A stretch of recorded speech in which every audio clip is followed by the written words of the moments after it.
A todos, bienvenidos al seminario del Laboratorio de Ingeniería de Reactores Catalíticos. Hoy tendremos al candidato a doctor Alejandro Romero Limones, quien nos presentará su trabajo final de doctorado que tiene por nombre Innovation in Hydrocarbon Valorization, a Comprehensive Study of the Oxidative Conversion of Methane and the Oxidative Dehydrogenation of Methane. Ale, bienvenido.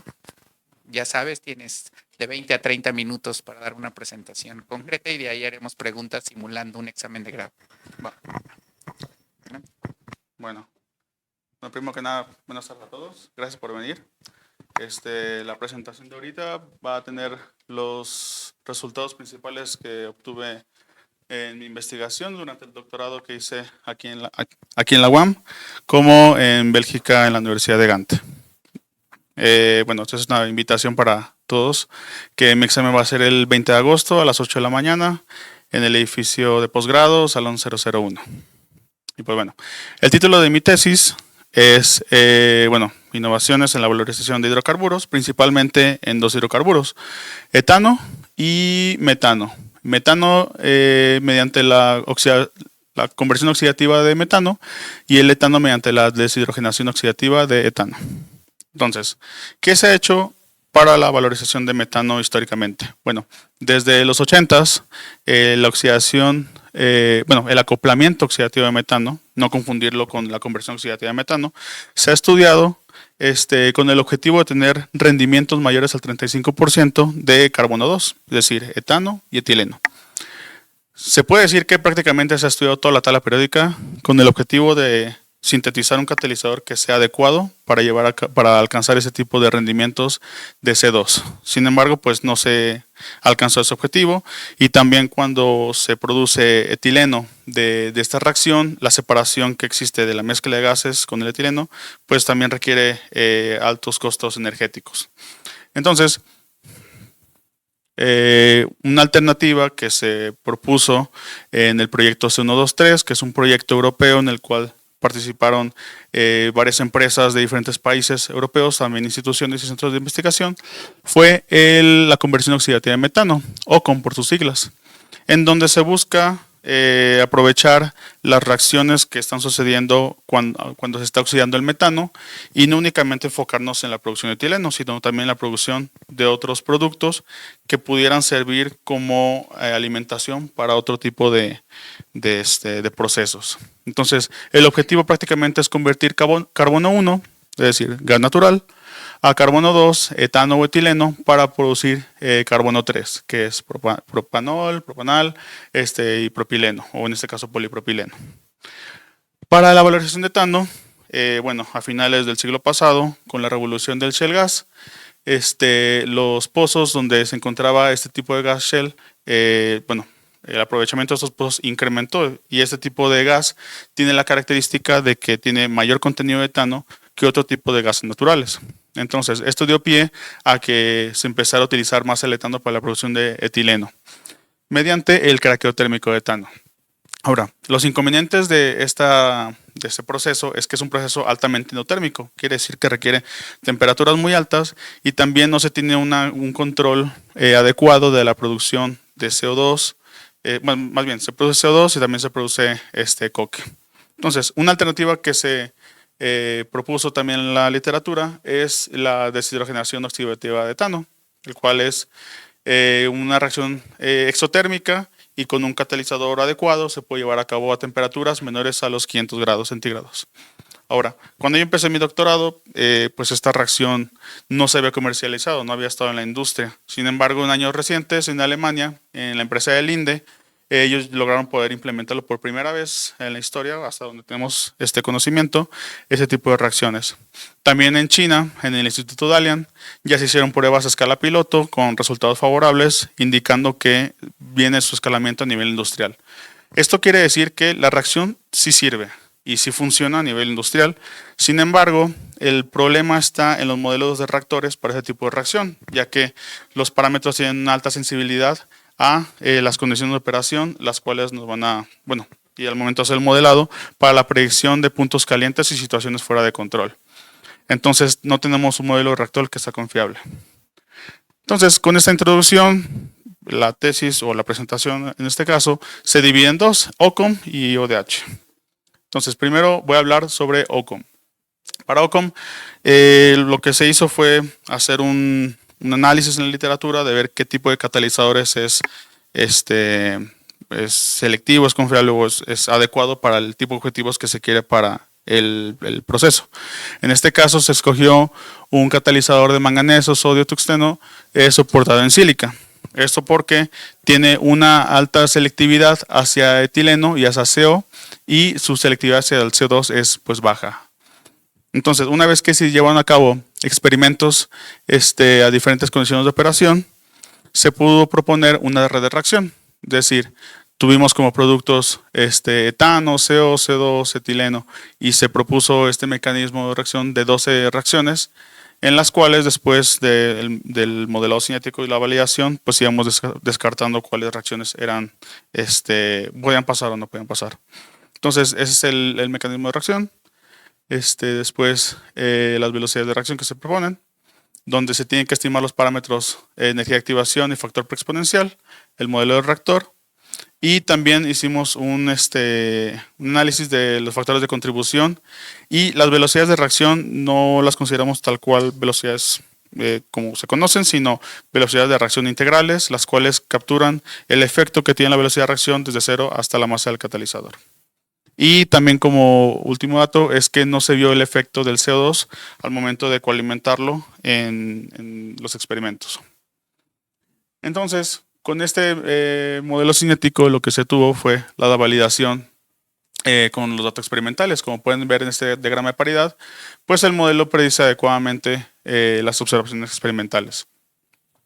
Lo que se vio también fue que al momento de ver las velocidades de reacciones integrales, fue que 4 reacciones pues tenían velocidades de reacción muy bajas en orden de magnitud en comparación de las otras reacciones. Además de que al momento de hacer la estimación de parámetros de la energía de activación como del factor preexponencial, estos valores no fueron estadísticamente significativos y su significado físico tampoco fue adecuado. Por lo tanto, se eliminaron esas 4 reacciones. Que es bueno, algo que me faltó mencionar atrás, me voy a regresar tantito, es que en estas reacciones tenemos 3 oxidaciones de metano, 3 oxidaciones de etano, una oxidación de etileno, no, perdón, 2, y una oxidación de CO. Y debido a la cantidad de agua que se está produciendo, también se consideró el reformado de metano y la Water Gas Shift Reaction de CO. Y también por las altas temperaturas, la deshidrogenación únicamente por calor de etano, en vez de también como la de oxidación. Ahora sí, perdón. Volviendo aquí, pues de esas 12 reacciones, estas 4 reacciones fueron las que no se tomaron en cuenta, que es la oxidación total de metano, la oxidación parcial de etano, la oxidación total de etileno y la Water Gas Shift Reaction. Entonces, con estas 8 reacciones nos quedamos para nuestro modelo cinético y después hacemos simulaciones para ver cuáles son las condiciones óptimas para nuestro modelo del proceso OCOM. Entonces, lo que hicimos ahora fue, ya tenemos un modelo que está validado, vamos a ver cuál es el impacto que tienen las diferentes condiciones de operación. En este caso, primero empezamos con el efecto de la temperatura. Aquí, bueno, podemos ver que conforme incrementa la temperatura, la conversión de oxígeno va aumentando y también la conversión de metano. Esto es deseable, más que nada el oxígeno, porque lo que queremos tener es la menor cantidad de compuestos al final del reactor OCOM para poder también tener menores problemas en separaciones del producto, en este caso etileno. Después, si vemos el rendimiento de las especies carbono, podemos ver que todas las especies incrementan su rendimiento conforme aumenta la temperatura, salvo el etano. Entonces, ¿cómo podemos explicar esto? Bueno, si vemos las reacciones que se propusieron, es decir, el acoplamiento oxidativo de metano indicado en amarillo, la oxidación parcial de metano, el steam reforming de metano indicadas en negro, estas producen CO y esta produce el etano. Y las que están indicadas en rojo, que es la deshidrogenación oxidativa de etano y la deshidrogenación de etano nada más por calor, están indicadas en rojo. Y en gris, bueno, una producción de CO2. Lo que vemos aquí es que en las velocidades de reacción, la velocidad de reacción que produce el etano es la que es mayor de todas las demás reacciones. Sin embargo, conforme aumenta la temperatura, podemos ver que las reacciones que producen el etileno a partir de etano, siendo el etano el reactivo, también empiezan a aumentar. Es decir, al aumentar aquí a más o menos 820 grados, vemos justamente que es cuando el etano empieza a disminuir conforme aumentan las demás especies de carbono, principalmente el etileno. Esto nos puede ayudar a ver que conforme aumenta la temperatura, sí se ve favorecida la OCM, pero también se ven favorecidas otras reacciones y por tanto el rendimiento de etileno disminuye. Ahora, evaluando otras condiciones de operación, podemos ver el espacio-tiempo, donde al aumentar el espacio-tiempo alcanzamos mayor conversión tanto de metano como de oxígeno. Aquí el objetivo fue alcanzar una conversión total de oxígeno, es decir, 100%, aproximadamente a 6.5 kilogramos de catalizador segundos por mol. Entonces, si vemos la misma gráfica ahora con el rendimiento de carbono, vamos a ver que todas las especies aumentan salvo el etano, como se vio anteriormente. Aquí lo que nos importa es tener una mezcla equimolar de etileno y CO. Eso no lo mencioné antes, pero es importante porque nuestro proceso que busca producir etileno y se va a mandar a un proceso para producir carbono 3, requiere una mezcla equimolar de etileno y CO. Entonces, no solamente es buscar rendimientos altos de etileno, sino también esta mezcla esquimolar. Entonces, si nosotros aumentamos mucho el espacio-tiempo, podemos ver que también aumenta el rendimiento de CO, inclusive más que el etileno. Si vemos las líneas punteadas verdes, podemos ver que la relación molar entre etileno y CO empieza a disminuir. Entonces, dejamos como operación, bueno, como condición de operación óptima, el 6.5 justamente cuando se alcanza el 100% de conversión de etano y donde no disminuye tanto la conversión de etileno con CO. Del mismo modo, pues hacemos un análisis de ver cómo se comportan las velocidades de reacción conforme aumenta la velocidad espacial. Y vemos aquí que, como se ve aquí con los rendimientos de CO, la reacción que produce CO empieza a aumentar más en comparación de la reacción que produce etileno. Ahora también vimos el efecto del metano con oxígeno en la entrada, en donde si tenemos más metano que oxígeno, pues empieza a disminuir la conversión de metano. Pero eso también es bueno para el proceso OCOM, porque estamos también disminuyendo la cantidad de CO producidos. Y entonces la cantidad de etileno con respecto al CO empieza a aumentar y podemos acercarnos a esa relación equimolar que tanto estamos buscando. Igual podemos ver cómo es el comportamiento de las velocidades de reacción en la gráfica a la derecha. Y por último, quisimos analizar cuál es el efecto de coalimentar etano, es decir, vamos a utilizar un gas natural que tiene un alto contenido de etano, por lo tanto, pues queremos ver cuál sería el efecto de coalimentar este compuesto. Entonces, con base al modelo científico que tenemos, podemos ver que si alimentamos más etano, pues obviamente el rendimiento de etileno aumenta en comparación de los otros compuestos y por lo tanto, pues la relación molar de etileno con CO aumenta. Pero esto cómo se traduce en las velocidades de reacción, es decir, que al aumentar el etano en la alimentación, las velocidades de reacción, principalmente la de deshidrogenación de etano por calor no oxidativa, empezó a aumentar. Esto porque recordemos que ya se alcanzó el 100% de la conversión de oxígeno, por lo tanto ya no hay oxígeno que reaccione con el etano para producir etileno, pero sí por la temperatura.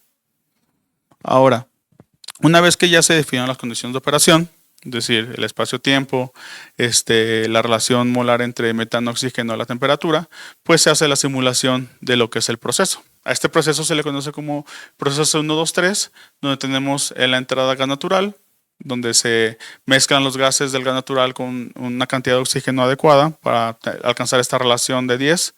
Se mete al reactor OCOM, el efluente del reactor OCOM pasa al reactor de hidroformilación de etileno para producir de C2 a C3 y por último se pasa a un separador para obtener los compuestos que se quieran de C3.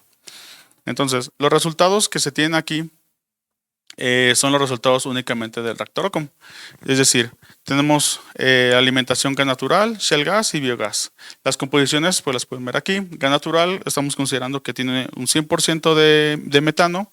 El shale gas tiene 85% de metano, 8% de etano y 7% de CO2. Y el biogás tiene 64% de metano y 36% de CO2.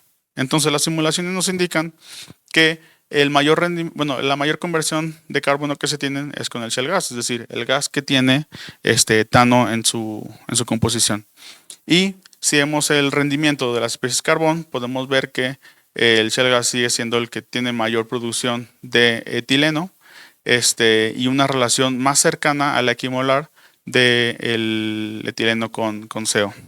Entonces, estos resultados, como los dije, es del reactor OCOM. Pero, ¿qué pasa si estamos considerando el recirculado dentro del mismo proceso? Bueno, pues hay algunas suposiciones que se tienen que hacer que no se cubrieron del todo en la tesis, pero que se indican para investigaciones a futuro.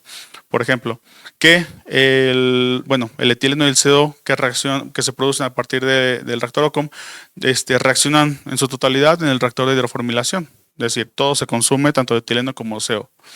Y entonces, el metano que no reacciona de OCOM, tanto el CO2, el poquito CO2 que se produce de OCOM y el CO2 que viene ya de la fuente de alimentación, son inertes en este reactor, como también se ha comprobado para esta reacción en la literatura, y se recirculan en la entrada del proceso. Eso quiere decir que como aumenta la cantidad de metano, aumenta la cantidad de CO2, pues se tiene que hacer una reconsideración de la cantidad de etano que tiene que tener el gas natural a la entrada. Por lo tanto, se debe de considerar un shale gas con mayor contenido de etano, como se reporta en la literatura, que inclusive puede alcanzar el 20% o 16%. Y también como el CO2 es inerte en esta reacción, pues tiene que existir alguna purga si no se hace una acumulación infinita. Y bueno, por último también que oxígeno extra tiene que ser añadido para mantener la relación molar de 10 de metano con oxígeno. Las conclusiones que se tienen de esta parte de la tesis son las siguientes. Bueno, primero se desarrolló el modelo cinético utilizando este catalizador. Se definieron las condiciones de operación. Vimos que el shale gas es la fuente de alimentación que tiene mayor potencial en comparación de las otras dos fuentes, biogás y únicamente gas natural. Y las condiciones para validar el proceso 1, 2, 3 se presentaron. Sin embargo, pues obviamente se requieren más estudios para validar este proceso. Y vimos que OCOM como tal sí tiene un potencial para poder valorizar el gas natural, principalmente el metano. Las contribuciones científicas que se tienen de esta parte del trabajo fue una publicación recientemente aprobada en esta revista. Ahora, pasamos a la deshidrogenación oxidativa de etano. Sí. Bueno, aquí lo que quiero indicar son las limitaciones que se tienen al momento de hacer el modelado de reactores para reacciones altamente exotérmicas en lechos empacados, que es el sistema donde se lleva a cabo la deshidrogenación oxidativa de etano. Entonces, empezamos con la hidrodinámica. Entonces, históricamente se ha considerado flujo pistón al momento de hacer un modelado de ese tipo de reactores. Quiere decir que no hay una variación radial dentro del lecho empacado, y por lo tanto la velocidad es la misma en cualquier distancia radial. Se ha también demostrado que debido a la baja relación que existe de diámetro de tubo partícula, existe una fracción vacía que va cambiando radialmente y esta tiene un impacto significativo en la velocidad intersticial del fluido dentro del sistema, donde alcanza su mayor velocidad cerca de la pared. Ahora, para la descripción de la temperatura radial, también se ha considerado siempre parámetros constantes. Quiere decir, bueno, la gran mayoría de los trabajos lo ha considerado. Quiere decir que no hay una variación radial, no se tiene el efecto de la variación de la fracción vacía en el sistema. Y esto surge como pregunta de si debido a ese tipo de parámetros constantes existe una falta de representación representación de los gradientes de temperatura que se tienen en ese tipo de sistemas, donde se hallan principalmente en las paredes del lecho empacado.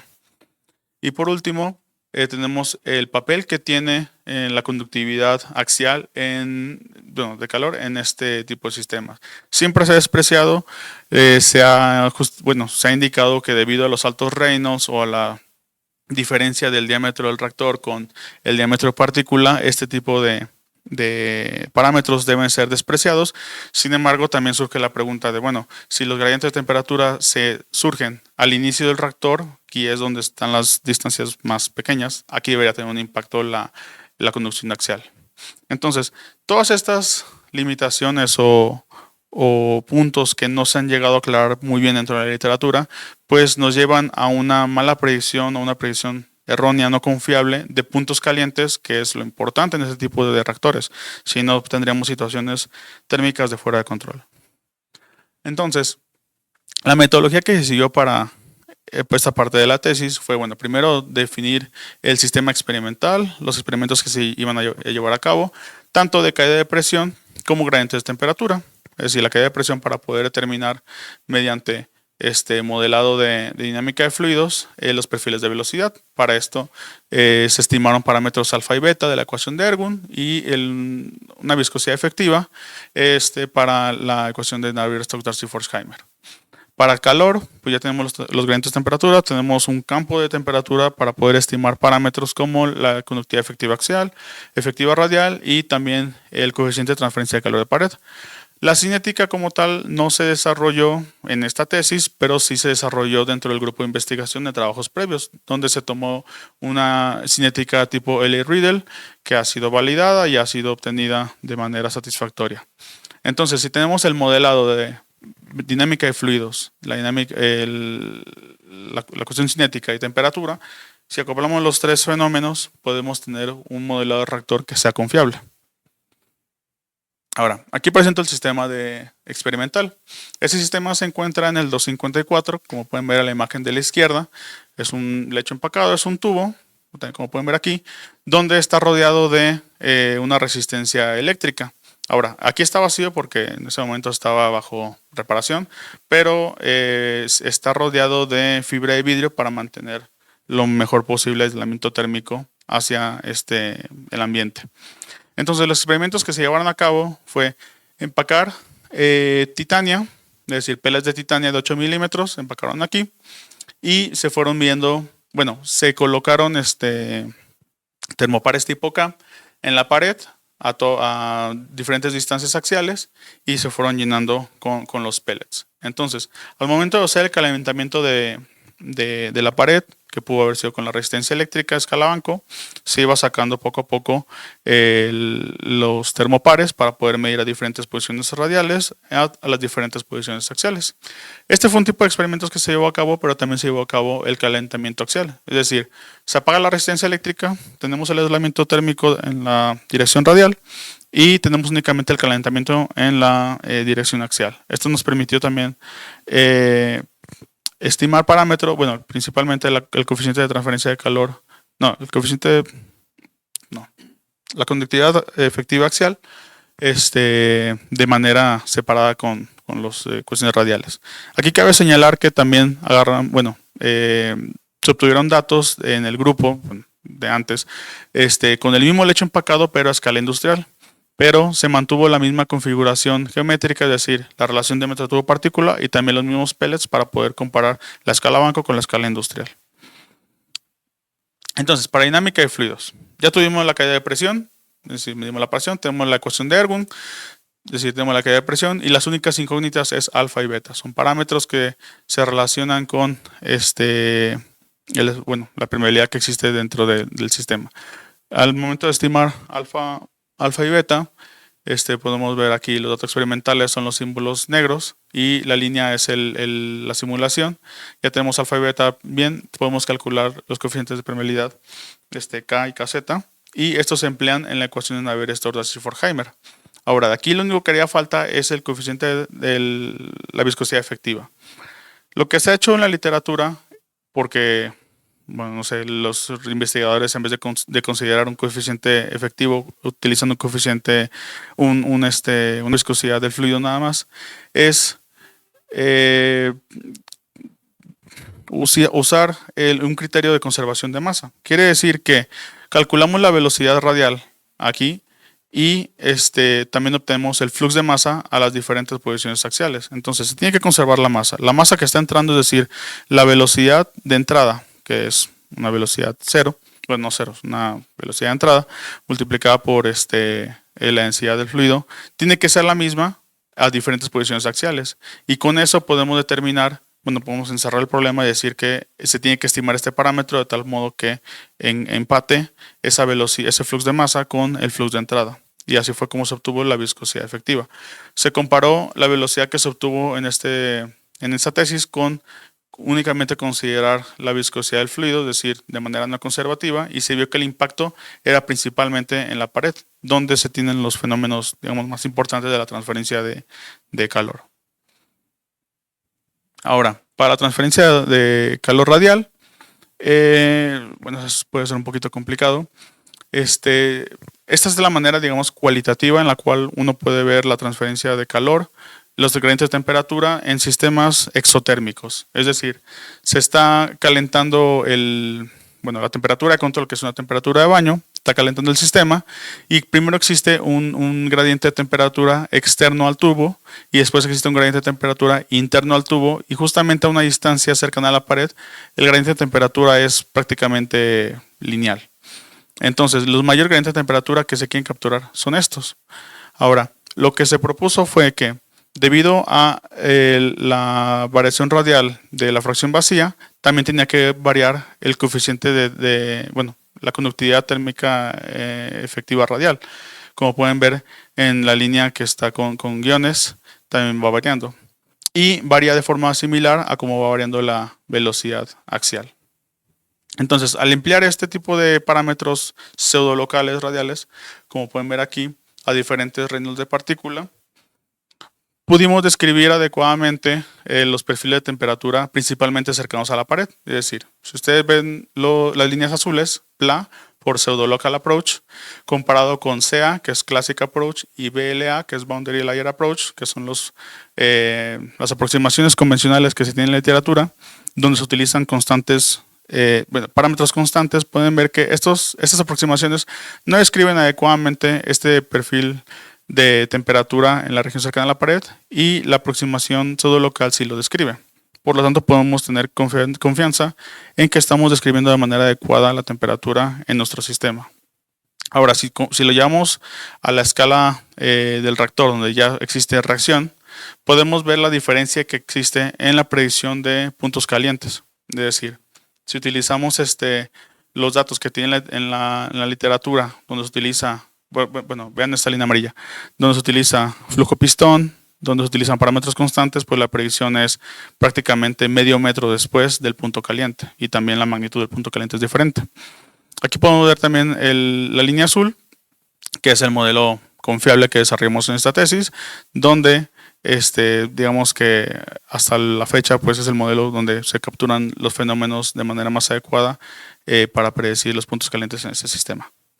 Ahora, el impacto que tiene la conductividad axial es que está entrando una alimentación a una temperatura caliente, pero no tan caliente como la temperatura del baño. Es decir, digamos que está fría. Entonces, aquí existe una transferencia de calor para poder llegar a la temperatura del baño del hecho empacado. Por lo tanto, lo que supusimos fue que los efectos de conductividad axial aquí tenían un efecto significativo y que nosotros también hemos estado considerando dentro de las aproximaciones en la literatura. Entonces, los experimentos, como lo mencioné anteriormente, se llevan a cabo con la lámpara de luz infrarrojo. Y mediante este modelo lo único que teníamos que estimar era la efectividad conductiva axial. Ahora, los símbolos son los datos experimentales que obtuvimos aquí en el laboratorio y la línea continua es el modelo que se desarrolló en esta tesis. La línea punteada es utilizando la conductividad efectiva axial más utilizada en la literatura de Yagi y colaboradores, y la línea que es punteada más seguida no es cierto, la línea más punteada más seguida es la que es la más utilizada, donde se puede ver que no está capturando adecuadamente los efectos de conductividad axial y la línea que tiene guiones es una conductividad efectiva axial que es mayor a la que nosotros estimamos en esta tesis.